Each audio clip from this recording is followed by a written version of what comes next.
Bugun biz mini kalkulyator yasab ko'ramiz. Eng avvalo o'zgaruvchi yaratib olishimiz kerak. Son 1. Birinchi sonni kiriting. Float bu bilasiz, o'nlik sonlar. Amal, amalni tanlang.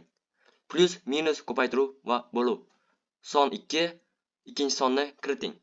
Agar amal plus bo'ladigan bo'lsa, son 1 va son 2 ni qo'sh.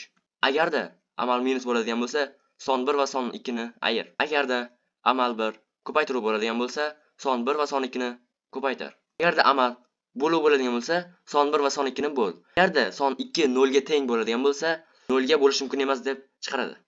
Agarda noto'g'ri amal kiritadigan bo'lsa, noto'g'ri amal tanlading deb chiqishi kerak. Bu yerda foydalanuvchi ikkita son va amal kiritadi. Dastur esa natijani chiqaradi. Keling, buni tekshirib ko'ramiz. Birinchi sonni kirit. 282. Amalni tanla. Bo'luv. Ikkinchi sonni kirit. 22. Javob 12. Barchasi to'g'ri ishlayapti. Shu yo'l bilan biz hozir oddiy kalkulyator yasadik. Bunda bizda if, elif mavzulari va input mavzusi yordam berdi. Bizni kuzatishda davom eting.